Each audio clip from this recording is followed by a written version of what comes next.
Buenas noches, ¿cómo están? El día de hoy nos encontramos una vez más desde el estudio 2 de la calle Olmos. Hola, muy buenas noches, bienvenidos sean. Ando bien chispas hoy. Les Ya me di presento, cuenta. bueno, déjenme presentar. Hoy por fin nos va a acompañar la famosa Fabi. Bienvenida, Fabi. Gracias. Ya se te extrañaba. Yo sé, pero ahorita no. Todos tus fans, dos, preguntaron por ti. Dos. Muy halagada. Sí, porque Dani tiene 5. Y Teniente, 1000. Pero bueno, oye, ya estamos en el aire. ¿Cuál es el tema? Oye, ¿escuchan padre los micrófonos estos? Sí, a ver, Hombre. platícanos cuál es el tema.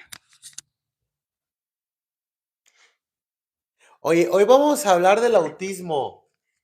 Perdónenlo, Sí, perdónenlo, es que, mira, es que se está escuchando el mismo. es que, sí, no puedo hacer dos. Es que miren, aquí tengo un audífono. Aquí. Di hola. Hola. Mira. ¿Se escucha padre, no, Teniente? A ver, habla, Decídete. Sí. No lo dudes, vas, decídete. Ya, por favor, con postura. ¿Habla Fabi? Sí. ¿Habla Sí, Dani? sí. Hola. Sí se escucha bien. ¿Me escuchas? Sí, se escucha. Sí, Muy bien. Perfecto. Pues, Ok. bueno, a ver, ya. Vamos a hablar hoy del autismo, que es un tema muy importante hoy en día. La próxima semana, recuérdenme la fecha. 2 de abril. 2 de abril. El 2 de abril es el Día Internacional de la Concienciación del Autismo, ¿sí? Entonces, como nosotros siempre grabamos en viernes, pues obviamente vamos a aprovechar un poco para hablar sobre el autismo, para que no se nos pase esta fecha tan importante, ¿sí? Y bueno, yo a mí me gustaría primero empezar con unas estadísticas que yo creo que son bien importantes, y algo que me llamó bastante la atención era que en el año 2000 la estadística decía que por cada 1000 personas había una persona con autismo. Y después, en el 2014, se hablaba que entre cada 300 personas había una persona con autismo, y actualmente se dice que de 35 personas hay una persona con autismo. Y se cree que si la estadística sigue subiendo, en 10 años será la estadística de una persona con autismo por una persona que no tiene autismo, o sea que estaríamos casi en un 50 y en un 50, ¿no? Entonces esto es bien alarmante, porque si nos habla que de una población de 35 personas encuentras una persona con autismo, eso quiere decir que en las escuelas, donde a veces hay hasta 60 alumnos, sobre todo en las prepas que son públicas, pues estamos hablando que nos encontraremos con 2 personas con autismo diagnosticadas, o sea, te faltan las que no son diagnosticadas y que se encuentran en esa lista, que obviamente pasan desapercibidos, ¿no? Entonces, esto fue lo que a mí me llamó la atención, y algo que me gustó en torno a las estadísticas y a darnos cuenta que es un trastorno, que es un espectro que se encuentra más cerca de lo que creemos, ¿sí? Y bueno, vamos a empezar a hablar sobre esto, y primero me gustaría que Fabi, desde esta parte de que ella trabaja en una escuela, como mamá también, como amiga de varias personas que tienen niños, no estoy hablando que tengan niños con autismo, pero ¿qué para ella, qué significa este tema? ¿Cómo lo ve? Y qué nos podría aportar en torno a ello, y qué dudas podrían surgir como mamá. Bueno, pues yo creo que este tema es muy amplio. Como tú lo mencionas, no estamos preparados, ¿no? No tenemos la noción en sí todavía en las escuelas. Sobre todo porque a veces, como dices, hay que saber detectar, ¿no? Por ejemplo, ¿cuáles son unas características de una persona autista? Bueno, ahí yo creo que va se le llama un espectro a este trastorno, se llama espectro autista, porque obviamente genera muchos síntomas y no necesariamente una persona se le puede diagnosticar con autismo solamente porque presenta 2 o 3 síntomas similares, porque va a ser toda una gama, ¿no? O sea, ninguna persona con autismo va a tener las mismas características que otra persona con autismo, ¿no? Y yo creo que, ajá, exactamente, son muy variables y también difiere en los grados, que existe grado 1, grado 2 y grado 3, y también eso va a ser diferente en cada persona con autismo. Pero pues obviamente lo que nos dice el DSM-5, que yo lo quise traer, ¿sí? Para que vean que estamos basados prácticamente en algo que nos dice con estos criterios es con lo que se va a diagnosticar, y pues nos habla de la parte social, en donde hay un deterioro en la parte social, puede haber un deterioro en la parte de la comunicación, o también puede haber algunas alteraciones motrices en alguno de los casos, que yo creo que más adelante vamos a ir dando ejemplos un poco más claros en torno a ellos. Perdón, y bueno, ahora sí vamos a partir del punto que comentabas del lado en educación, ¿no? Porque muchas veces decimos, bueno, no estamos preparados, pero convivimos con las personas con autismo a diario, tal vez en el aula, tal vez en la casa, tal vez en la familia, pero es súper importante entender que el autismo abarca diversos espectros, ¿verdad? Espectros, perdón, y que cada uno es diferente. Entonces creo que esa parte se ha dejado un poquito de lado en la parte pedagógica. Hay escuelas que obviamente se consideran especiales en estas escuelas pues se profundiza en ciertos síndromes, ¿no? En ciertas situaciones, pero para las cuestiones de concretas en autismo creo que todavía vamos un poquito lentos. Creo que lo más importante es primero conocer eh, cuáles son las características de estas personas para que nos familiaricemos y entenderlo así desde el punto de convivencia, primero convivencia familiar y posteriormente verlo cómo se lleva en nivel pedagógico, ¿verdad? Para poderlos detectar.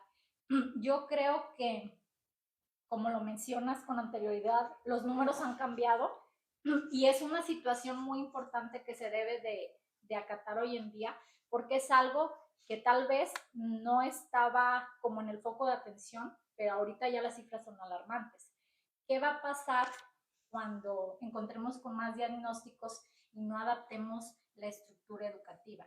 ¿Sí? Porque si bien es cierto, las personas autistas son muy inteligentes, también es cierto que tienen otro tipo de formas de visualizar el exterior, ¿no? Y las formas de sentir y de aprender son diferentes. Creo que este tema es muy importante porque nosotros desde el lado familiar, tal vez si estamos en una institución que no nos brinda ese aporte, podamos nosotros en la casa complementar y hacer llegar la información al nivel educativo para que se nos ayude y se nos apoye. Sí, efectivamente, ¿no? Entonces es como ir buscando estas estrategias, y yo creo que también es como ir rompiendo esos mitos que hay en torno a la cuestión del autismo, ¿no? Porque muchas veces nos han pintado, por ejemplo, las series de televisión como Sheldon Cooper, en donde todas las personas con autismo son súper inteligentes, y no necesariamente así, ¿no? Porque hay grados en donde habrá niños que son inteligentes, como también en los neurotípicos, que también hay genios, ajá, pero también en la parte del autismo, que son los neurodivergentes, en donde también hay genialidades, sí, pero creo que es romper ese estereotipo de que todos los niños con autismo son súper mega genios, ¿no? Que es lo que a veces se cree, y se nos ha metido eso porque las películas no lo muestran, ¿no? Entonces, yo creo que eso es bien importante. Cervantes, ¿qué opinas tú de este tema? Primero que nada, déjate digo porque una persona que es Jorge Salazar dice, buenas noches a todos. Yo también soy papá de un niño con autismo y tiene la edad de 6 años, ¿no? Leo ese comentario porque me llamó mucho la atención. Pero bueno, como tú bien dices, sí nos pintan el autismo como que todos son inteligentes, son personas exageradamente con unos pensamientos que van a 1000 por hora. Ahorita tú hablabas de series, ¿no? Por ejemplo, está la serie esta del chavito que es doctor, nada más que se me fue el nombre. No, Doctor no, Good. Good Doctor, Ajá. que el chavito es autismo, que no descartamos que hay personas con autismo y precisamente hoy me decían que ningún niño autista va a tener un parecido, ninguno. Va a haber niños autistas que no les gusten que los toquen, que respeten su espacio, pero va a haber niños autistas que sí les gusta que los abracen. Hay niños autistas que no aguantan o no toleran el ruido. Hay niños que sí lo toleran. Hay niños que, como bien dices, tienen un cerebro magnífico y hay otros que pues no se les da, ¿no? Creo que tenemos que entender que el autismo como tal no hay un medicamento que te va a sanar. Yo le preguntaba a tenientes antes de empezar esto de, ¿se nace o también se puede hacer el autismo, no? O sea, mi pregunta era de, ¿una persona puede nacer bien y a los 30 años puede tener autismo? O sea, le puede dar de la nada pues tú di tu respuesta, ¿no? Dila, la que me dijiste. Bueno, aquí en el autismo, pues obviamente estamos hablando de una cuestión neurológica, ¿no? Neuropsicológica incluso, en donde la corteza frontal, hay un deterioro en la corteza prefrontal. Deterioro, ojo, no significa que haya una deficiencia o que haya algún problema tan fuerte como tal, sino de que habla de que las conexiones de las dendritas, de que son nuestras neuronas, están como más gruesas y eso puede llegar a hacer que algunos procesos como de comunicación, como de almacenamiento de información, pudiera llegar a darse de una manera distinta, ajá, que puedes llegar incluso a hacer que la persona sea muy selectiva, esto sí, esto no, y que también haya procesos, haya deterioro en los procesos de la información, como yo lo interpreto a diferencia de los demás, ¿sí? Entonces estamos viendo que hay esa, como este deterioro en la parte neuronal, pero también se dice que al momento en que tienen este conflicto en la corteza frontal, también eso puede llegar a tener conflictos en la forma en que ellos se van desarrollando, van interactuando o en la forma en que ellos van también identificando o decodificando lo que es el mundo exterior, ¿sí? Entonces estamos hablando de que es una cuestión más neurológica, que se nace ya con ella, por eso no hay cura, es una condición que siempre va a existir y aquí sí me gustaría romper como con esos mitos, porque a veces, bueno, yo tengo una página que ustedes han visto, cada rato me llegan mensajes diciendo, mira, ¿no te gustaría ofrecer en tu consultorio que tal aceite, que eso va a curar el autismo, porque se ha comprobado que se ha curado el autismo? Pues obviamente son personas que ni les contesto, ¿no? Pero como muchas veces se va creyendo que si les das clorito, que si les das quién sabe qué, entonces el autismo se va a curar y no es cierto. ¿Le das qué? Algo como clorito o algo por el estilo, algo que Pero se no es puso. cloro. No tengo idea, ¿sí? Una pregunta, Ujú. interrumpiendo. ¿En qué edad aproximadamente es cuando se diagnostica el autismo? Ok, fíjate, aquí, bueno, déjame terminar lo de él.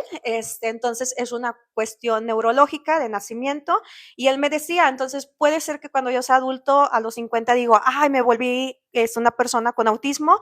Le decía, pues al menos que hayas tenido como algún accidente, que hayas tenido algún problema neuronal, neuropsicológico, que quizá hubiera susto? esa parte. No, pues obviamente un susto no, ¿no? Ah.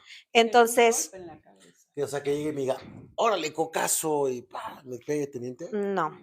Entonces, yo creo que eso es importante. Aquí lo que pregunta Fabi, ¿desde qué edad? Espérame, perdón, Ajá. ¿un accidente automovilístico, por ejemplo, te lo puede generar? Podría ser, o sea, no es algo Tiene que ser algo muy determinante, fuerte. o sea, no es determinante. Ajá. Entonces, aquí, por ejemplo, lo que dice Fabi, ¿desde qué edad? Ajá. Hay, por ejemplo, las pruebas que aplicamos, que son pruebas neuropsicológicas, pruebas de observación, de interacción. Hay pruebas que incluso nos permiten evaluar desde los 12 meses de edad. Ajá. Son las pruebas de orientación que incluso se les hace a los bebés y los complementos. Ajá, 12 exactamente. meses, Psicomotriz, ¿no? Y alcanzar los o sea, un año. crecimientos. Ajá, se evalúa obviamente lo de, pues preguntamos mucho de lo del tamiz, qué calificación sacaron en APGAR, si el niño tuvo dificultades al nacer, etcétera, pero también las pruebas generalmente se van haciendo con los papás, de si el niño responde a su nombre, si hay una interacción aunque sea de la vista, y si el niño tiene esa interacción contigo, no la hay, si le llama la atención algunas cosas de acuerdo a su edad, ¿sí? Entonces, desde esa edad. Un punto muy importante, como comentas que las pruebas son neuropsicológicas, ¿verdad? En sí no hay como una prueba que sea una tomografía, algo que indique la presencia de autismo. No, ajá, no, ahí es el conflicto, porque no hay una prueba como tal que tú digas, ay, le voy a sacar sangre a mi hijo para ver, o le voy a hacer esto para ver, pues no se va a dar así, ¿sí? Son muchas pruebas de observación, son pruebas que se van generando, son diferentes las baterías de pruebas, sobre todo porque estamos hablando de que hay muchas características, ¿sí? Y ninguna persona con autismo va a ser igual. Hay otra pregunta aquí abordando conforme a las pruebas. También, bueno, ustedes que son psicólogas, yo tengo una duda. ¿Qué debe de tener una psicóloga para poder diagnosticarlo? Porque tengo entendido si hay no sé si es certificación o es una especialidad o algo, o en sí cualquier psicóloga puede hacer No. una prueba diagnóstica. Ajá. Aquí tiene que ser una psicóloga clínica. Ajá. Por ejemplo, los psicólogos clínicos generalmente casi no sabemos de memoria esto, ajá, que aquí vienen todos los trastornos y vienen los criterios de cómo vamos a diagnosticar, somos los que hacemos baterías de prueba, hacemos diagnóstico diferencial y entonces si eres psicóloga solamente no puedes hacer ese diagnóstico, ¿no? Entonces es uno el que va haciendo la revisión de las pruebas y a partir de los conocimientos va viendo si es un autismo o es otra cosa, porque puede confundirse muchísimo con otros trastornos o con otras deficiencias. Ajá, nadie nos ha escrito preguntas, Cervantes. ¿Alguna pregunta? ¿Cómo viene siendo, o sea, digo, tú que tienes niños, los tienes que ir preparando para el tema de que entren a la adolescencia?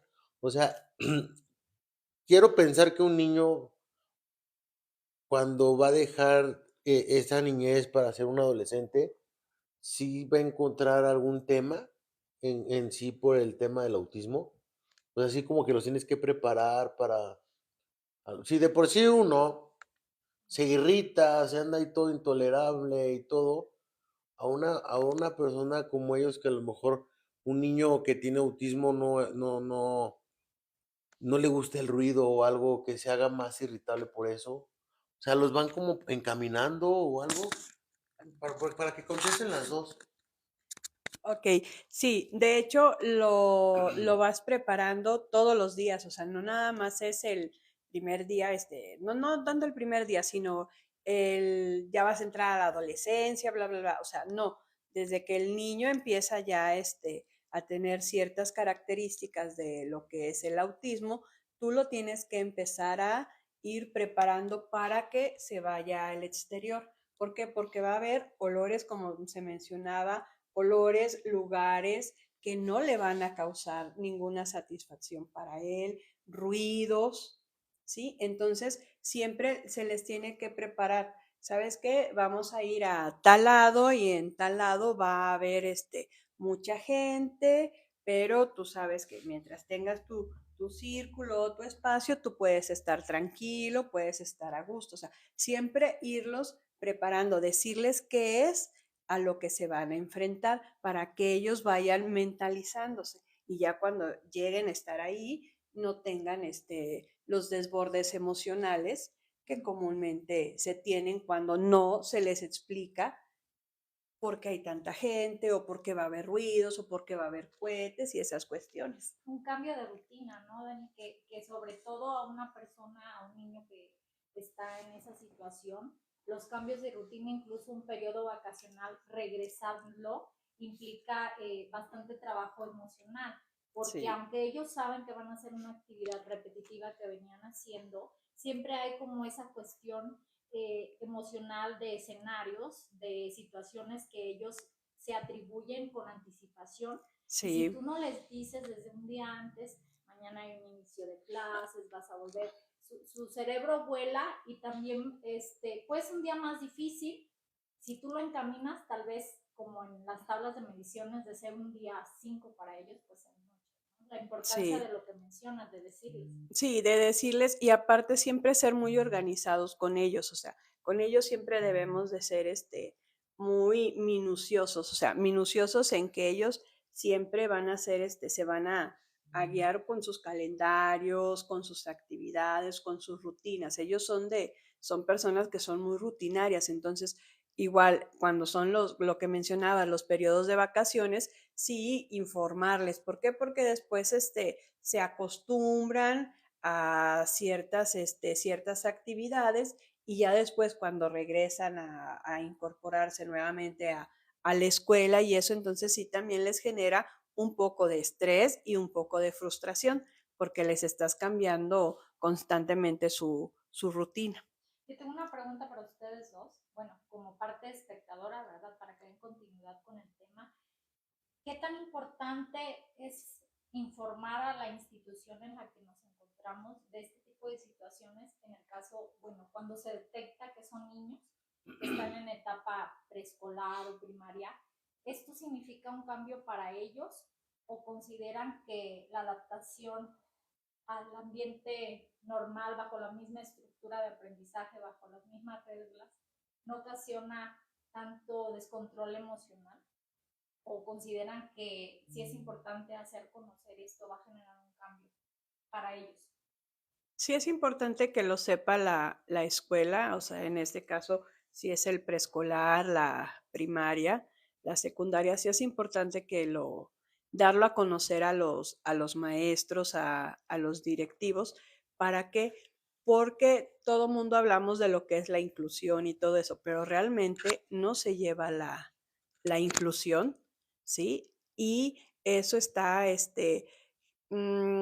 les genera demasiado bullying, les genera demasiado inseguridad, ¿sí? Y eso ya te va acarreando otro tipo de situaciones, pero sí, yo soy de la idea de que la institución sí tiene que saber si mi hijo, mi sobrina, no sé, está diagnosticado, sí lo tiene que saber. Y a veces dicen que es mejor que vayan a escuelas regular, ¿sí? O que vayan a una escuela donde se ven puras personas con autismo. Sí tienen cosas buenas y también tienen sus cosas malas, pero también ahí depende de la madurez que el niño, o más, no tanto la madurez, sino la seguridad que el niño va teniendo para desarrollarse o desenvolverse en ese ámbito. Desde el núcleo familiar, ¿no? O sea, Sí, el apoyo y lo importante que ustedes mencionan de conocer acerca del tema, nosotros como papás, saber y saber que requieren ayuda porque nuestros hijos tienen algo que los hace diferentes, que les cuesta un poco más tal vez establecer relaciones sociales, adaptarse a las texturas de los alimentos, de los olores, de los sonidos, de los lugares, pero sobre todo que nosotros nos acerquemos con ustedes los especialistas para que nos encaminen y hagamos ese apoyo desde casa y así poderlo llevar a las escuelas, ¿no? sí, eso sería lo ideal. Sí, que prácticamente, mira, a veces sí se puede estar de acuerdo en que se dé como este diagnóstico a la escuela, a veces no, ¿sí? Dependiendo, yo siempre digo, si la escuela va a hacer algo, estoy a favor de que se dé ese diagnóstico, ¿no? Si la escuela está de acuerdo en que se lleven estrategias diferentes, entonces yo creo que como adaptarse a las estrategias que nosotros como psicólogos vamos mandando, pues yo creo que es algo bueno. Pero si tú notas que la escuela solamente lo quiere porque dice al niño es un niño problema, solamente quiero saber qué tiene y no se van a acoplar ni van a hacer nada, creo que más que hacerle un bien, le hacen un mal, porque entonces tenemos niños que son exiliados, que es como casi, como tienes autismo, ahí te quedas, ¿no? Ya sé que tú no vas a hacer esto y entonces te voy apartando y te pongo a colorear y no te hago un avance en cuanto a que puedas llegar a lo mismo que están haciendo tus compañeros, ¿no? Y luego se vuelve también a veces un diagnóstico que ya la maestra se lo dijo a la otra maestra, ya la maestra a lo mejor tiene un hijo en el salón, ya el hijo ya sabe que tiene fulanito, ya los papás ya saben que tiene fulanito y entonces toda la escuela sabe que tiene fulanito, pero en vez de darle una ayuda, pues solamente es una etiqueta, ¿no? Entonces creo que es como primero ver en la escuela en la que se encuentra tu hijo y qué tan aptos están para tratar ese tipo de situaciones, que es algo bien difícil, ¿sí? Así es. Fíjate que ahorita que dijeron de escuela, pregunté, ¿no? Que en San Luis cuántas escuelas hay para autismo. Bueno, niños con autismo, me marca 6. No son muchas. Y yo creo que ahorita ya hay un buen porcentaje de niños en San Luis Potosí con este tema. Y literal cuento 1, 2, 3, 4, 5, 6. 6 escuelas. A ver, di los nombres. Mira, una es Centro de Atención Integral Autismo Potosí. Ofrece programas especializados para desarrollo óptimo de niños y jóvenes con autismo, incluyendo intervenciones tempranas y avanzadas con un horario de lunes a viernes de 9 a 2. Está el Centro Educativo para Niños con Autismo San Luis Potosí, México. Ah, no, bueno, así se llama, perdón. Brinda atención profesional a niños y jóvenes con autismo utilizando los métodos ABA, LOBAS. No sé qué sea, ustedes ahorita me explican. En horario escolarizado de lunes a viernes de 9 a 2 y para edades a partir de los 3 años. Está la Escuela de Educación Especial Rafael Arganis, proporciona atención a niños y jóvenes con diferencias mentales a través de programas de vida independiente, laborales, residenciales y terapias alternativas buscando su integración a la sociedad. También está Centro Municipal de Autismo del el DIF, eh, está en Maravillas, ofrece talleres especializados para familiares de personas con autismo con el objetivo de mejorar su calidad de vida, inclusión inclusión en la comunidad. Está Temazcali, fíjate, Temazcali también presenta el servicio, brinda apoyo e inclusión a personas con trastorno del espectro autista, TEA, con un equipo clínico especializado que han atendido Pero esa ya no es una escuela. a niños. Bueno, ¿quién me lo marcó? Fue ChatGPT. Es de apoyo. Y Es de Cielo apoyo. Azul, pero creo que también Cielo Azul es de apoyo, ¿no? Ujú, sí. Además de estas instituciones, el municipio de San Luis cuenta con diversas escuelas de educación especial que podrían ofrecer programas y servicios para niños con autismo, según el directorio de escuelas MEX. Hay 17 escuelas de nivel especial en el municipio. Ujú. Yo creo que sí es importante por lo que dice, ¿no? Primero que nada, el, el maestro sepa manejar la situación. Uno. Dos, no que proteja al niño, pero creo que sí tiene que estar al pendiente por aquellos chavitos que quieran ser pasados de lanza con el niño. Creo que ahí se puede dar un tema. Como dice Teniente, ¿no? Tú eres niño con este tema, vete al rincón, ¿no? O quédate ahí, yo sé que te vas a quedar quieto, porque en su mundo que, sin conocimiento de ese tema, a lo mejor va a decir, este niño es inteligente y la va a agarrar de volada. Cuando a lo mejor el niño va a requerir más atención del maestro por algún tema que el maestro desconozca, que a lo mejor no tenga un autismo el niño 1, sino a lo mejor grado 2 o grado 3. Y creo que ahí tendría que cambiar. Entonces creo que ahí el gobierno, bueno, no voy a meter tanto en gobierno, ¿verdad? Porque sí es como que clavarse, pero sí necesitarían echarse un buen clavadito para ir preparando a maestros, ¿no? Sobre todo aquellos maestros que tienen, por ejemplo, ¿cómo se llama lo que hicieron hoy?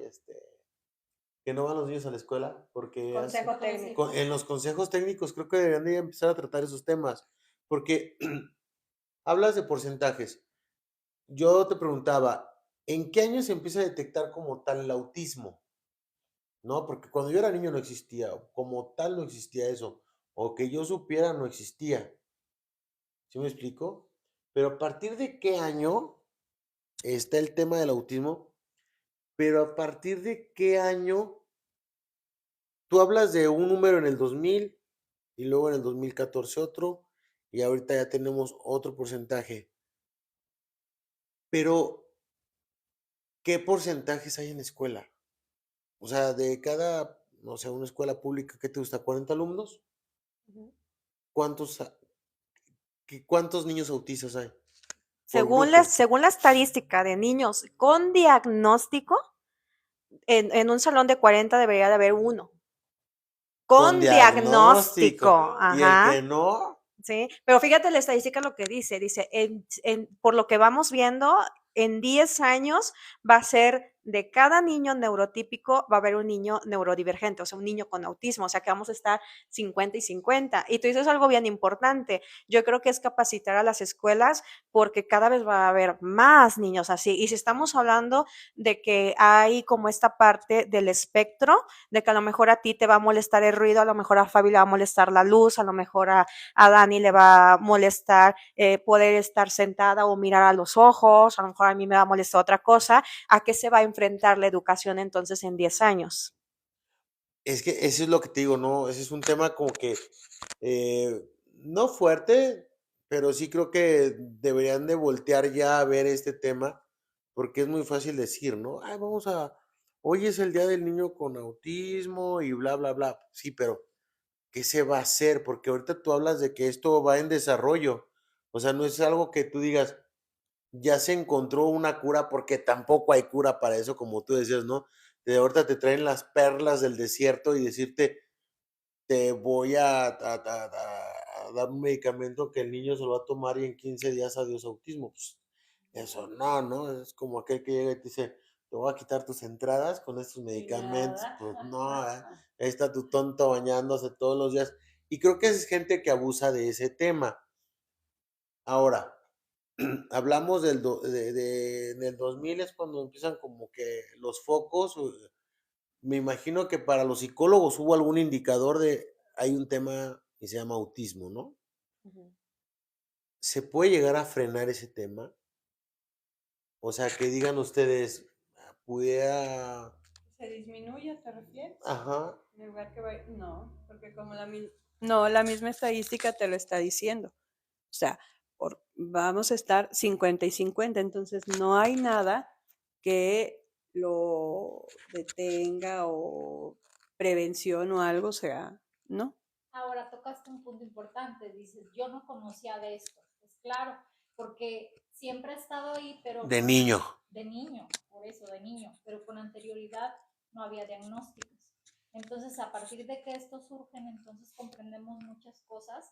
Incluso recuerdas tú en la escuela y hasta dices, ah, sí, ya recuerdo el comportamiento de ciertos compañeros, o incluso si yo a lo mejor digo, a lo mejor yo me Ay, percibo no. como tal, ¿no? Es que me Y acordé de un amigo. sí, entonces ahorita que ya hay más diagnósticos, que ya la gente Tiene más tiene conciencia. más conciencia, más conocimiento, que hay estos temas, que se hablan con mayor apertura y que la gente se informa para poder ayudar a integrar a los niños. Conocer. Porque creo, no sé, díganme ustedes, pero tal vez con anterioridad se diagnosticaban ya más grandes y ahorita se ha incrementado el diagnóstico a partir de que son más pequeños, ¿no? Porque han ido integrando toda esta serie de pruebas que les han permitido diagnosticarlos a edad temprana y obviamente cuando hay integración del niño a la primaria es como que se dispara más, ¿no?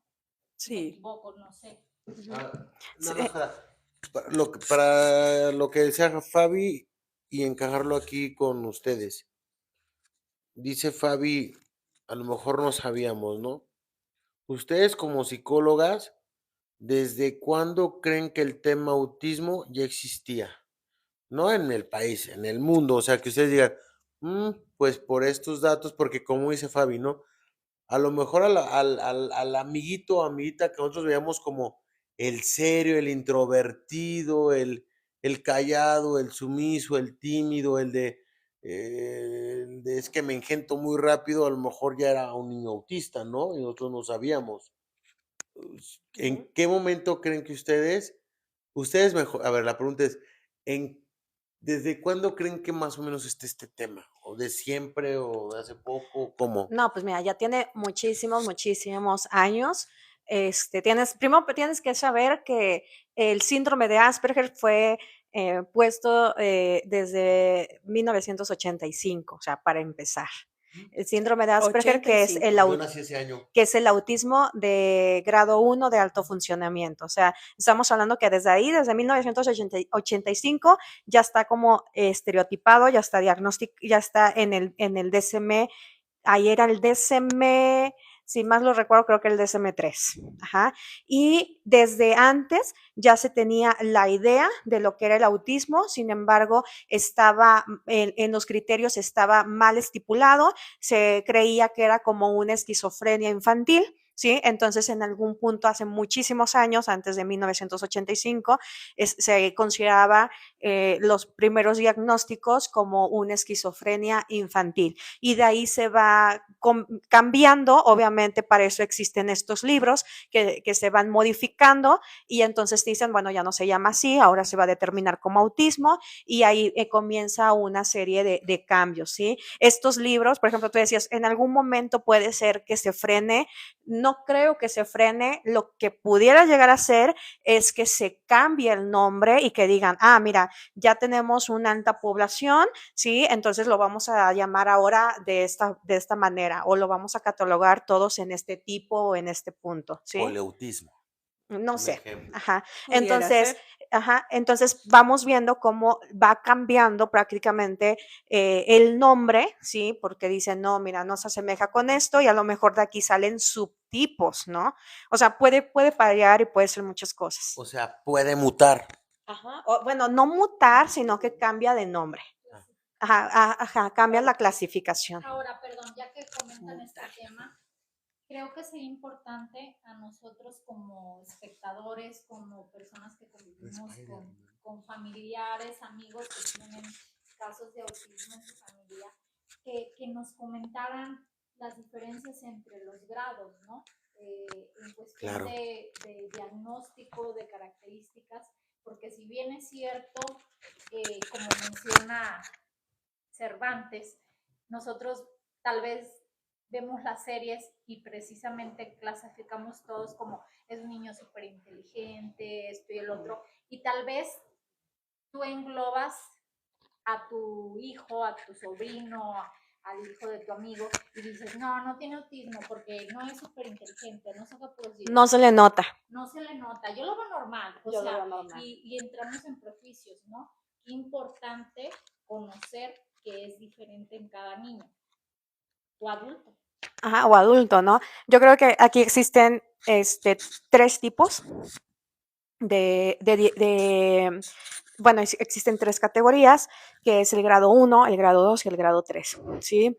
El grado 1 es el que antes se llamaba el síndrome de Asperger y ahora cambia como autismo de alto funcionamiento de grado 1, ¿sí? Y entonces estamos hablando que en este nivel de grado, pues las personas tienen pueden llegar a pasar desapercibidos porque no tienen un deterioro como tal que llegue a afectar la vida drásticamente en lo social, en la escuela y demás. O sea, son aparentemente funcionales.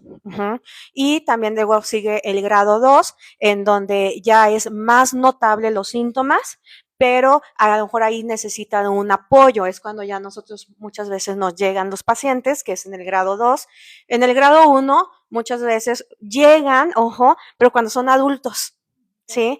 Ya, ¿Cómo? ajá. En el grado 1 es cuando llegan, ya cuando son adultos, porque hicieron su vida normal y pasaron desapercibidos. Y en el grado 3 es cuando la persona ya le está afectando, ya no puede tener una vida, y ya no puede integrarse, es cuando muchas veces necesitan maestra sombra. Yo fui una maestra sombra de un niño con autismo, entonces ya necesitas ser psicoterapeuta acompañante, que también es otro nombre, y es cuando tú le tienes que ayudar al niño a regularse, a interpretar, a que entienda ciertas cuestiones educativas, ciertas cuestiones como de peligro incluso, y es donde uno tiene que estar como más apegados con ellos porque hay un deterioro en muchos casos, no en todos, de una deficiencia intelectual. Es el grado Maestra 3. sombra. Ujú. ¿Y qué hacías como maestra sombra? Como maestra sombra, ahí era maestra sombra de un niño que tenía 15 años y estaba en tercero de secundaria, pero de acuerdo a su autismo, que era el grado 3, él tenía una inteligencia como de un niño de 5 años, pero también no tenía memoria a largo plazo, solamente era de a corto plazo, ojo, en cuanto al conocimiento, ¿sí? O sea, tú le podrías decir, mira, ¿cuánto es 5 más 5? Él te decía 10, pero tú sabías que se le va a olvidar en unos 5 minutos. Entonces era como estarle enseñando de acuerdo a lo que él le gustaba. Sin embargo, él, en el caso específico de él, no que todos lo sean, era un genio en la pintura, ¿sí? Ahí muchas veces le decíamos, le mostramos una tarjetita, no sé, de Vicente Guerrero y le decíamos, ay, fulanito, nos dibujas esta figurita en esta cartulina, y fulanito, el niño, decía, sí, y tú decías, ni la peló, ¿no? Ni vio la tarjetita. Y entonces cuando yo le decía, ya, es que ya nos están pidiendo el dibujo, tú veías que la dibujaba y con lujos de detalles que incluso uno ni siquiera se había dado cuenta que existían, ¿sí? Entonces, por ahí tengo un cuadro que él me dio al final su mamá, ahorita antes de que se acabe el programa, se los voy a enseñar, en donde él obviamente, yo le dije a su mamá, si a él le gusta la pintura, si a él le gusta dibujar, por ahí tienen que pues motivarlo porque esa va a ser la manera en donde él se va a desarrollar ante la vida, ¿no? Entonces, él siempre llevaba una libreta de dibujo y a veces él estaba dibujando y te impactaba porque a veces él dibujaba todo de cómo estaba conformado un reloj, pero por dentro. Con Sin todo ver. sin verlo, o sea, él lo estaba haciendo. Entonces, era un caso muy específico, no estamos hablando que todos los niños con autismo van a tener esa característica, ¿sí? Ahí yo era la maestra sombra, yo le tenía que traducir el conocimiento de los niños de tercero de secundaria a un niño como de 5 años. Ahora, otro mito que hay, porque ahorita hacías referencia del niño de 15 años, es mucha gente piensa que un niño autista vive en total depresión, que es una persona muy depresiva por la situación en que se maneja, la soledad, todo eso. Sí se puede llegar a presentar una depresión. En la adolescencia se O en incrementa niños, o sea, todavía. desde niños, vaya, o sea, porque uno ve a un niño autista y dice, híjole, pobrecito, está en la depresión total, ¿no? No importa la edad, se cree eso. Yo creo que es caso por caso. Hablamos otra vez como de no podemos decir todos los niños con autismo son depresivos, sí, porque no en todos los casos es así. Pero sí puede haber el caso de niños con depresión. Por ejemplo, en esa escuela había otro niño que también tenía autismo, pero él tenía un autismo de grado 1 de alto funcionamiento. En su caso, pues él no podía socializar a pesar de que él quería tener amigos, No ¿sí? puede. Y entonces eso era algo depresivo para él. Pero estamos hablando de un niño de secundaria.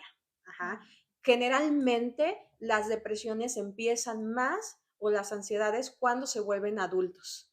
Ahí sí es cuando más. Y un punto muy importante que vuelves a mencionar, cada caso es distinto, ¿sí? Yo puedo decirlo estoy rodeada de gente que tiene dado de autismo y te puedo decir que lo ven y dicen, es súper sociable, se integra fácilmente, si está aburrido se para y busca amistades, o sea, Y el hecho de pensar que todos los niños con autismo se les dificulta socializar, pues tampoco es así, ¿no? Es por eso la importancia de acercarte a los especialistas para que vean todos los focos de atención o los parámetros de medición y te puedan decir prácticamente las fortalezas, ¿no? Y debilidades que puedas trabajar en el niño para ayudarlo a integrarlo y de la misma manera acercarte al sector educativo, ya sea una escuela pública, ya sea una escuela privada. Ambas requieren que el papá apoye desde casa y es importante mencionar que las psicólogas te van a guiar, pero el mayor trabajo lo hace uno como papá, como tío, como familiar, como amigo, porque a veces cuando se te diagnostica a un familiar o a alguien querido, lo primero que tienes es miedo, ¿no? Temor a no saber cómo vas a manejar eso y luego te bombardeas de información en el internet y quedas más confuso. Porque lo primero que hacemos es meternos a ver, ¿no? E igual, ves series, ves películas y entras en ese pánico. Lo más importante, creo yo, desde mi punto de vista como espectadora, creo que es acercarte al apoyo psicológico para que te ayuden a entenderlo y él también se integre a la sociedad. Sí. Perdón. Como dices tú, ¿no? Muchas veces un padre, una madre que se enfrenta a esta situación buscan internet y no, búsquenlas a ellas, acérquense y digan, les traigo este tema. Créanme que ellas son las más interesadas en tratar esos temas para poderlos ayudar, porque ellas saben perfectamente que es un tema que tienen que llevar o abordar con cuidado y empezarlo a encaminar. Entonces no busquen en internet, no le pregunten a ChatGPT o a Google, nada. No, yo estoy enamorado de ChatGPT, caray. Todo te dice ChatGPT, pero no. Vengan al consultorio de teniente que tiene psicólogas preparadas como Dani. Está Andy, que no vino porque anda enferma porque la contaminó Fabi. Pero, sí, tú le pegaste la gripe, mija. Pero, sí vengan con ellas. Es importante que lo busquen en el internet porque ellas son especialistas en ese tema. Les van a decir en qué grado está el niño o la niña y aparte les van a decir que sí y que no. A lo mejor tú piensas que tu hijo o tu hija es un niño o es una persona que le da miedo estar con gente cerca o el ruido y al contrario le puede gustar el ruido y le puede gustar estar con gente y ustedes lejos de ayudarlo pues lo están perjudicando. Entonces aquí con Teniente y con Dani y con Andy y con el grupo de equipo que es aquí Teniente, pues acérquense sin miedo. Sí, este es el cuadro, ¿sí? De este chico. En este caso, a mí me gustaba mucho porque si ustedes le ponen atención, ojo, él no tiene conocimientos de pintura, ¿sí? Él simplemente, su mamá le dio el lienzo, le dio la pintura, y él empezó a hacer eso. Obviamente su mamá decía, yo no le entiendo. Ajá, pero si se dan cuenta, es una variedad de colores, ¿no? Es un degradado, pero si se dan cuenta, las pinceladas, la manera en que lo hace, es una obra de arte, ¿sí? Es óleo, ¿verdad? Es óleo. Uh-huh. Exacto, es una secuencia repetitiva. Nunca vas a ver, ajá, nunca vas a ver los demás. Una secuencia tan exacta entre una figura y otra. Es que sabes qué es lo más padre, que va del más claro al más oscuro. Entonces le supo meter esa definición. No es un cuadro hecho al ahí se va. Exacto, así entonces. Creo que él lo vio, no es que lo haya visto en algún lado, él lo visualizó. Exacto.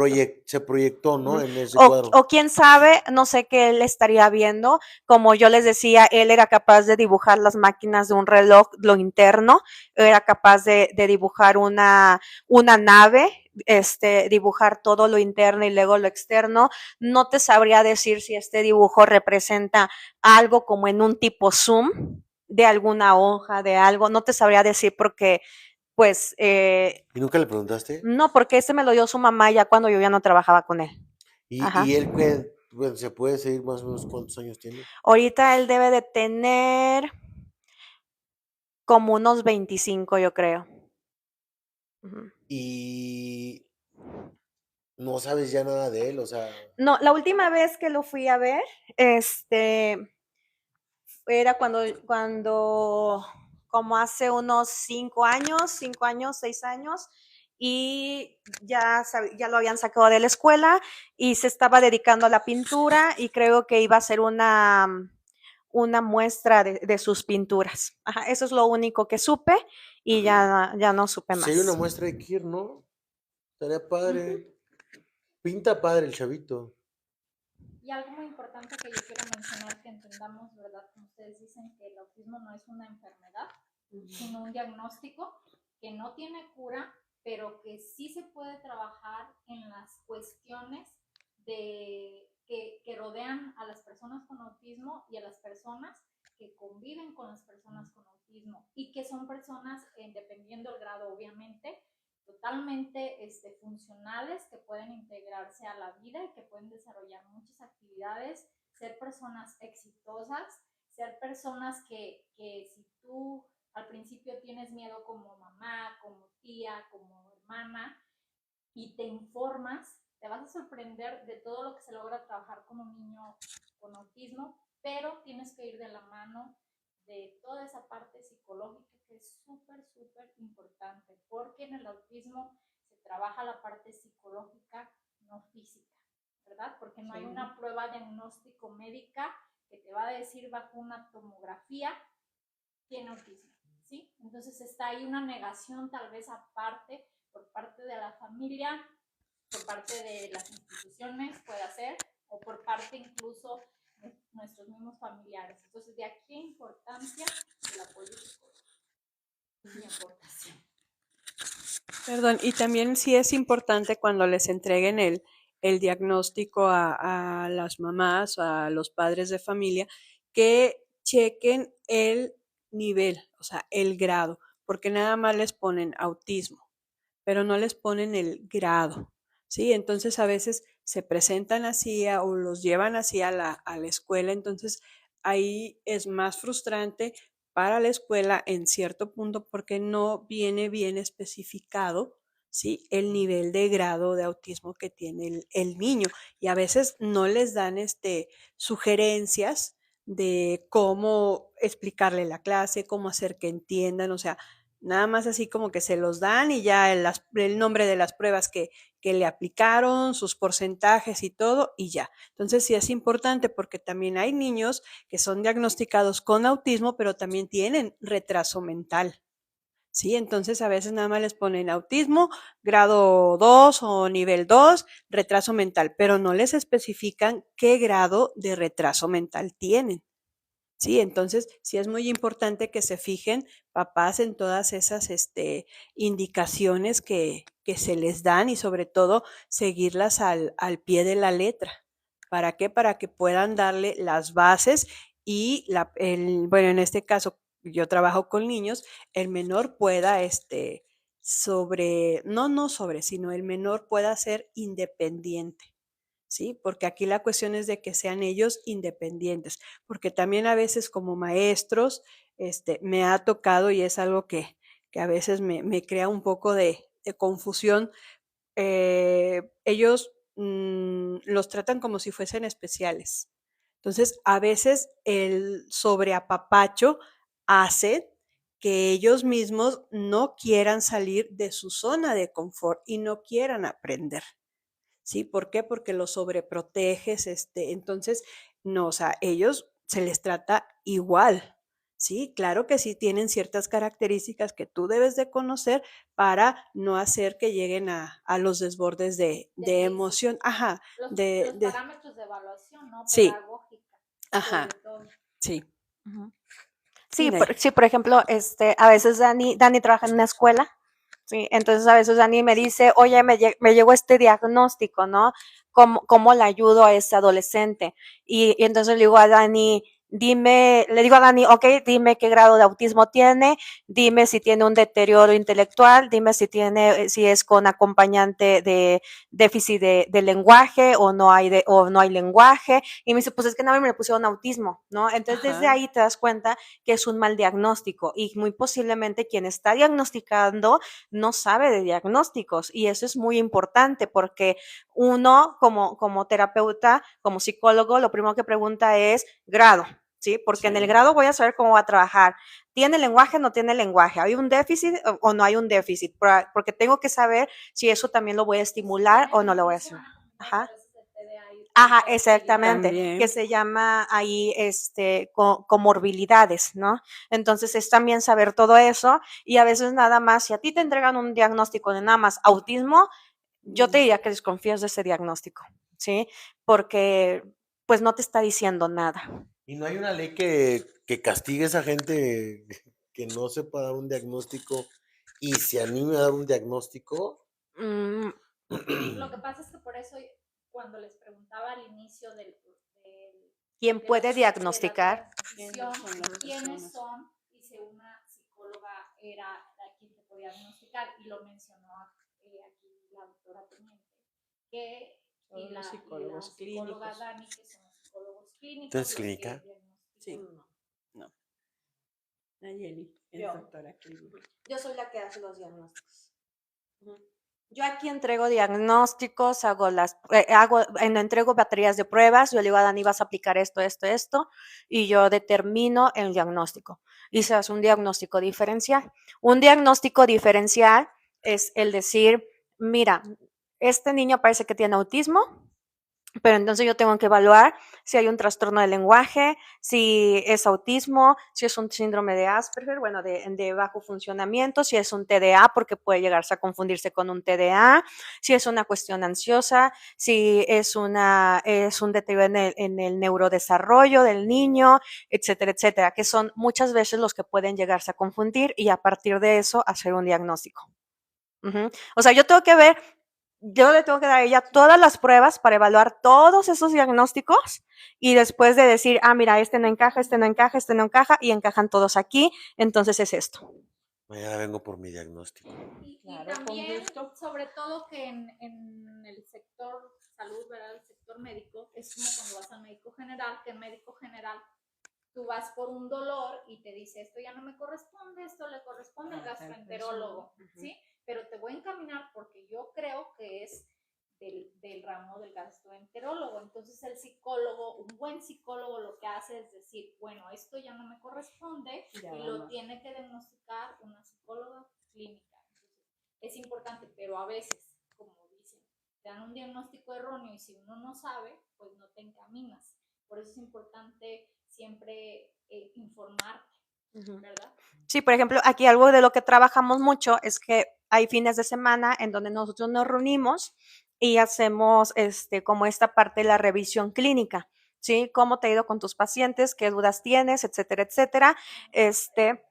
Pero también, ahorita vamos a eso, pero también muchas veces lo que les enseño a ellas es, quiero que chequen esta prueba, ajá, y en esa prueba puede suceder todos este tipo de situaciones y entonces ahí que ustedes identifiquen también en qué pueden ir observando, qué no pueden ir observando. Ajá, entonces muchas veces yo las reúno y a partir de ahí empezamos a checar casos y empiezo también a ellas a asesorarlas en la cuestión de lo que a lo mejor ellas no tienen ese conocimiento de lo clínico. Ajá, ¿sí? Porque es muy diferente el diagnóstico a dar terapia. Ahora, no me quiero equivocar, ¿eh? No la quiero regar, ahorita voy a buscar bien. Pero si no mal recuerdo, a Messi lo tienen diagnosticado con un grado de autismo, que por eso es un gran jugador de fútbol, Pero porque vamos a ver la pregunta. no es que estábamos hablando de eso. Entonces, el tipo de autismo, no es que quiero ese tema. Ahorita respondemos tu pregunta. Bueno, ellos van a responder. Pero el grado de autismo te puede hacer o un gran deportista, o un gran lector, o un gran escritor, o un gran guionista y todo eso. Sí, leen la pregunta porque te dio como que gracias. Bueno, perdón. La pregunta es, si tengo un hijo con autismo y sufre discriminación, ¿qué puedo hacer? Yo creo que ustedes del lado psicológico nos podrían decir? Y Yo creo que primero hay que saber cómo sufre esa discriminación, ¿no? Sí, porque muchas veces aquí lo que hacemos es cuando el niño va teniendo ese tipo de situaciones, los papás son los que vienen y nos dicen, ¿no?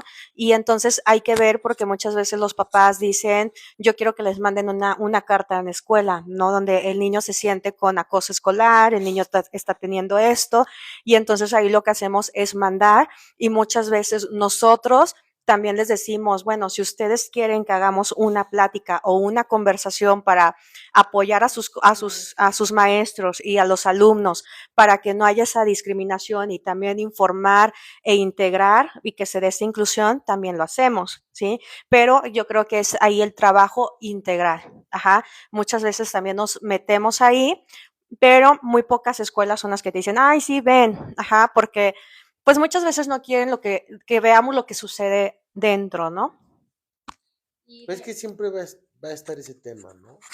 De que pues va a estar el niñito, el chavito o la chavita que pues iba a violentar a otro verbalmente, con o sin autismo. Creo que ahí lo que debe de hacer desde un punto de vista no psicólogo, persona normal, es, es que sabes que ahí es un tema complicado, porque uno como padre puede ir a hablar, puede solicitar el apoyo.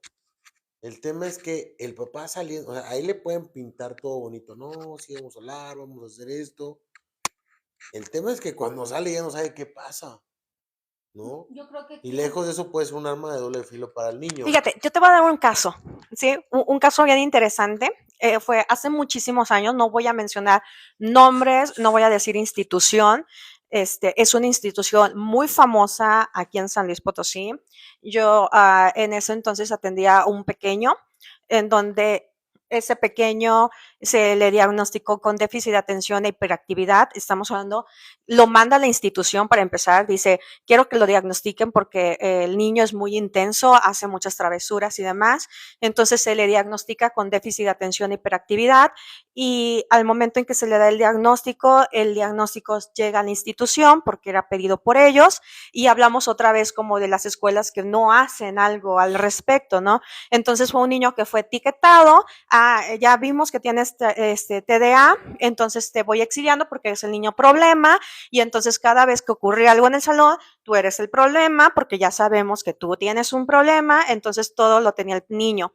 En una ocasión, Como Pedro y el Lobo. la maestra sale y se pone a platicar con otra maestra en un salón frente a ese salón y entonces los niños jugando, el niño creo que agarra la orilla de la puerta y los demás niños le cierran la puerta de metal y le fracturan los 4 dedos. ¿Sí? Entonces el niño empieza a gritar, pues no me quiero imaginar qué tan fuerte fueron sus gritos, porque para que te fracturen 4 dedos, yo creo que fue muy fuerte. Sí, claro. El chiste es de que la maestra fue, es el niño que siempre causa problemas, entonces no le hago caso. Ajá, Híjole. sí. Entonces, fue esa parte en donde a veces etiquetamos y entonces más que ayudar a veces los diagnósticos pues terminan perjudicando, sobre todo cuando la institución no tiene esa apertura